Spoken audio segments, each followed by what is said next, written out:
So, after years of me writing and collecting reviews and reviews of stuff I read, watched, played, and heard, and being too shy to actually post anything on the internet, or to directly speak in front of a camera apparently, I decided that I just don't care anymore.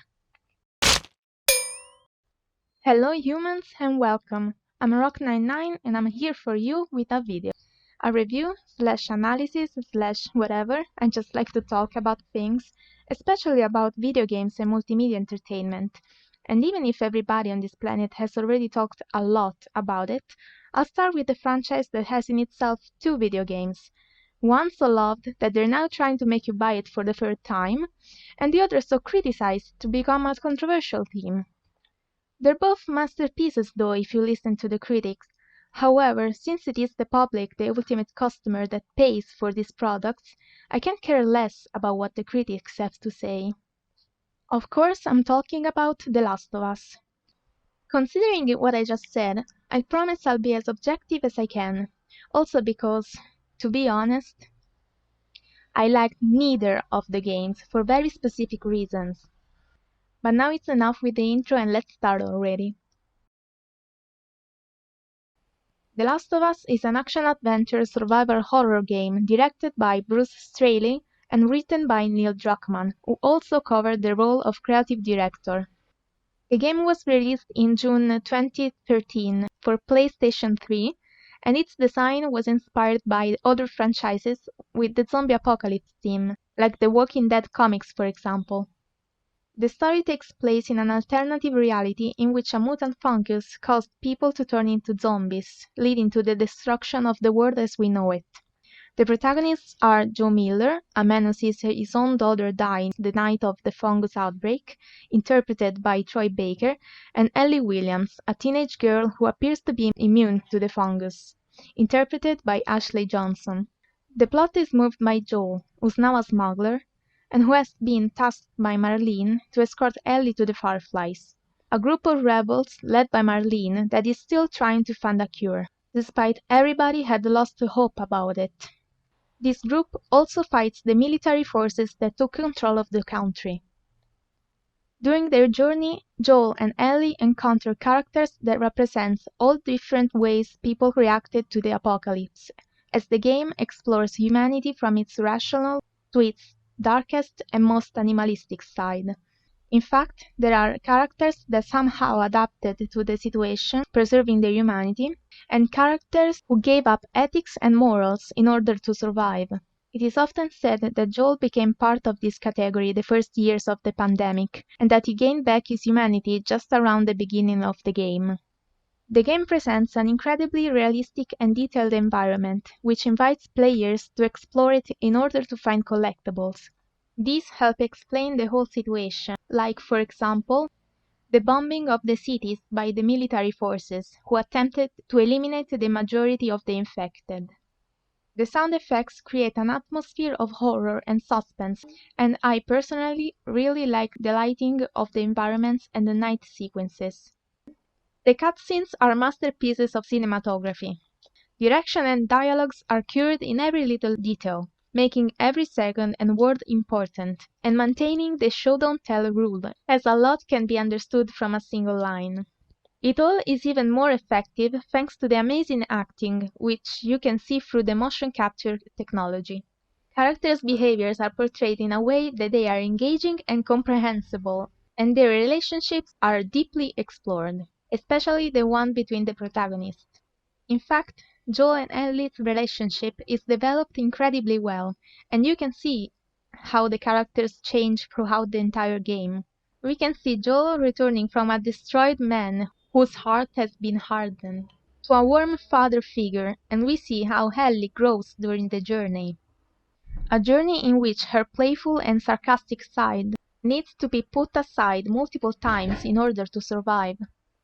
In particular, the sequence in which Joel was incapacitated, she demonstrated to be capable of not only take care of herself, but also to protect others. Joel and Ellie's interactions are genuine, and they realistically represent the relationship that a father may have with his teenage daughter. Before explaining why this game in my opinion is not that good, I'd like to give it credit for a few more things. Like I said, it's particularly effective the way the game itself gives you information with collectibles. The level design allows you to play the game just as you like, either by adopting a stealth strategy or engaging in frontal fights. So, why don't I like this game despite all I said until now? Well, the gameplay is boring. Yes, it is so boring. It's basically Uncharted without all the puzzles. In The Last of Us, there are 4 puzzles to make you progress. Take the board, move the board, and cross. Take the ladder, move the ladder and climb. Move something and climb. Make the kid jump on the floating platform and drag it around 'cause she can swim. Seriously, the gameplay is boring. Now, I'm not saying that The Last of Us is a bad game, also because it's probably the game with the best script in gaming history, but I personally don't think it's that good because of the gameplay. And in my opinion, too much importance has been given to the cinematographic part of it. I understand that nowadays it's almost impossible to not use elements from the cinema, because without them we wouldn't have cutscenes. But if I want to see a movie, I buy a movie. I don't buy a video game. The first times I played The Last of Us, it has been really difficult for me to finish it for how bored I was. The first time I played, I didn't like it at all, but I saw all my friends and internet adoring it, so I gave it a second try, but I didn't even finish it. I was so frustrated that I couldn't understand why people like it so much. I literally needed a degree for it. But still, I have to admit that the chapter where you play Ellie affects me every time. As you play it, you actually feel and understand the danger Ellie is in. It is the only part that gives me genuine anxiety. In 2013, the remastered version of the game was released with a DLC included. This too was directed and written by Bruce Straley and Neil Druckmann. The DLC focuses on the period of time in which Ellie took care of Joel when he was injured. What's interesting is that the DLC takes place in what appears to be an abandoned mall, a place of which in the franchise we have 3 different timelines, all focused on Ellie. Not only we see Ellie looking for medicines for Joel, but we also see here memories of the day she was beaten with her girlfriend Riley. The third story, however, is in a prequel comic that takes place before the events of the first game, and that was released the same year a few months prior to it.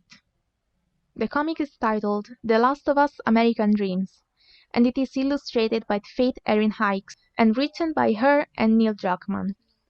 In the comic, we see a younger Ellie who just met Riley. Together they sneak away from a military school in which kids are transported and trained, and end up meeting Marlene, who Riley really wants to follow.